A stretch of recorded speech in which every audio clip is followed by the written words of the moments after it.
Hi, my name is Andrea Goyen, and I'm the Environmental Literacy and Sustainability Coordinator at the San Mateo County Office of Education. In this video, I'm going to show a resource that can be used to do a climate adaptation simulation with either adults or youth. And I'm going to start sharing my screen so I can show you where it is. You can find this on our climate crisis resource page. We highly recommend doing this after you've already done a preliminary introduction to global warming and climate change, and after you've done a preliminary introduction to the impacts of climate change. And we have a number of different activities for both of those. You may also take people through some climate action mitigation information first, and then you could bring them down to doing a climate adaptation simulation. And we also have one other activity that's for climate adaptation, which is an engineering and design challenge. So I'm going to walk through this climate ready adaptation, and I'm going to share this. I'll share the adult version, and then I can show you later what the youth version looks like. So all these resources can be found at the webpage I just mentioned, which is our climate education webpage. And I think it's really important to start this off by helping people remember that there are two different related crises. We've got ecological overshoot and then global warming. And global warming leading to climate change as this greatest symptom of all of this habitat destruction and ecosystem degradation. Now, of course, you will have already introduced the climate crisis, but if you're working with an audience like at a conference or something like that, you may just want to really quickly take them through the fact that we're in a crisis, we've already begun the shift to being in the crisis, and that there are projections to be pockets of climate emergencies between 2020 and 2030, and widespread emergencies in all regions between 2030 and 2050. And then the current projections, if we stay on how we're currently doing, would be climate chaos at the global scale after 2050. So the point of this simulation is to help people process what that really means and really think about each of these impacts and think about starting off by what are they most concerned about, what do they know the most about, and then take them through an actual simulation where they can figure out how do they really feel at the end. Start off though by first asking them where do they currently find themselves along this spectrum when it comes to the acceptance of climate change and the issue of climate change. So some people might be like, I'm beyond alarmed. I am taking action right now. I'm in the solutionary phase. Others might be in this kind of like alarmed concern phase, which is where about 60% of Americans are. Others might be kind of like more towards this middle, like a little unsure, even disengaged. And then you may have people who you do this with that are completely doubtful or even dismissive. It's always good to ask an audience which category they think most adults fall into and which category they think most youth fall into, and kind of explore that with your audience. So here's how the simulation works. The idea is that the focus is between the years 2025 and 2055, and there's a highlight of different climate change impacts about every 10 years. So starting with 2025, then 2035, then 2045, then 2055.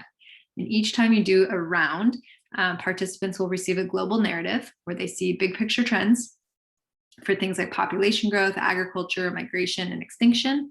They will also get some local climate data cards. All of these have been written for San Mateo County, but you can, if you are outside of San Mateo County, you can take them and adapt them and enter the data that's for your county. You will also find that there's stakeholder reflection roles. So this is the adult version. We are playing this mostly with adult educators. So we're using these adult roles, but you can of course be flexible. I'll just really quickly show you that most of this game is the same for youth, except for those roles. So the roles for the youth version, we recommend doing, let's see, where's the roles? Oh, we recommend doing these roles here, which is like a school employee, a city government, parent, business owner, and then maybe a youth. But again, this is totally flexible. You can take this as you want to do it. So when they get into doing, the idea here is that the outcome would be to support adult educators to shift from a reactive paradigm on climate related impacts to a more proactive climate ready stance. And I'll just show you an example, but I'll show you an example of a couple of the years, but first we'll just start with, like, it's always good to start with current context and ask people like to just think back through the current school year and think about what kind of things they experienced in terms of disasters and other things. What did they hear about going on in the world? What was most concerning for them?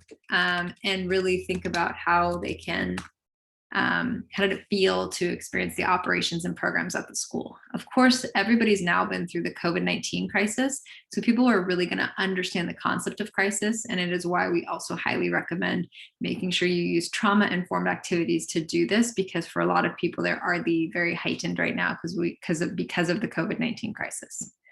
So round one, here's what it looks like. You get into this round, and you can do this in a number of different ways.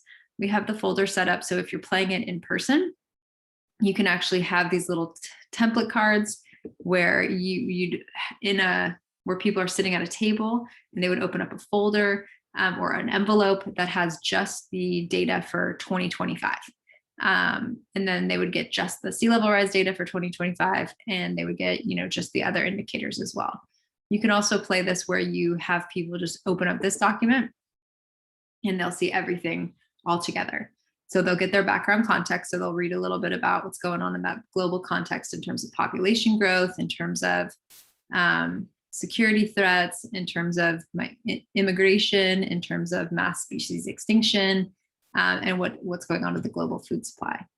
Then they'll get their data cards for each thing. So for extreme heat, they'll get sea level rise, and they will get wildfires, and they will get precipitation. Now you can see all of this is based on projection sources. And we took the mid-range to extreme, mid to high range scenarios for this game or simulation. And you can see like up here is like the kind of core data that they would need to look through. So your participants will go through that data, and then they will be each portraying one of these different roles. And you'll ask them these questions. So what is your emotional reaction to the challenges?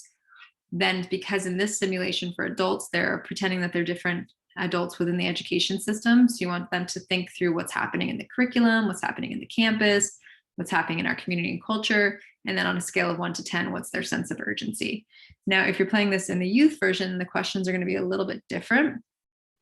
So the youth version questions are asking more like what kind of challenges and needs come up in regards to infrastructure, physical health and safety, mental health and safety, and just generally with resources within the community.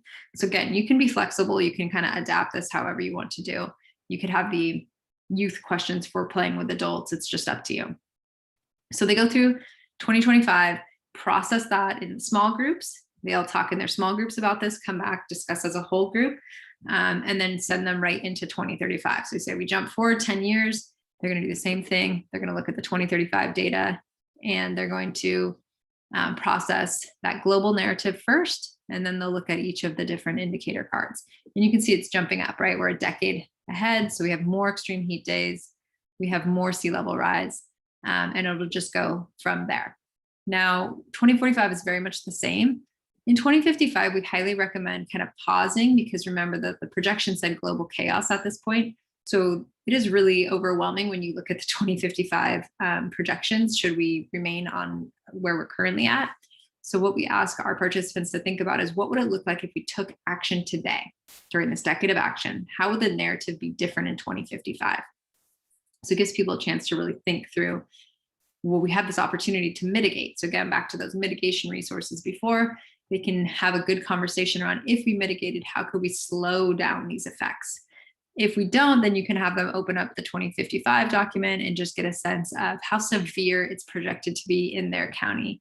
And of course, the global context comes first, and then you can get into the county. And you can see, like, for something like heat, okay, 12 extremely heat days, that doesn't seem like too overwhelming. It really is, though. This just happens to be a mild climate in San Mateo County. But you can see, like, something like sea level rise is like, whoa, that is super overwhelming to think about 20 inches of sea level rise. Wildfire projections to have a ton of different days, and then extreme precipitation, right? So this is the way that you would go through the simulation. At the end, of course, you give people a chance to do their small group discussions, whole group discussion, then you come back for a final reflection. Always recommend to give people time to really pause, reflect, discuss, recommend doing trauma-informed activities if you can right then. And if you don't have time to do right then, give plenty of suggestions of how people can do an activity after this, especially ones that connect to nature. And then I always end this with just this discussion, especially when I'm doing the adult one, that we're really in a system where we need to educate to survive and thrive.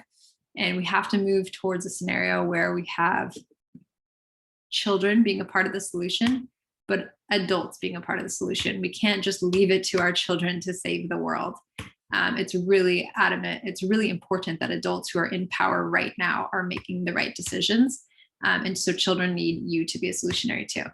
I prefer an image like this that shows adults and children working together, and in particular, the adults carrying the heavy burden of solving today's issues so that we're not just putting it on the shoulders of our youth tomorrow. So that is it for this simulation. All the resources you can find here on this website. Please note, everything's in draft mode, so make a copy, adapt it, do whatever you would like, and feel free to reach out if you need some help.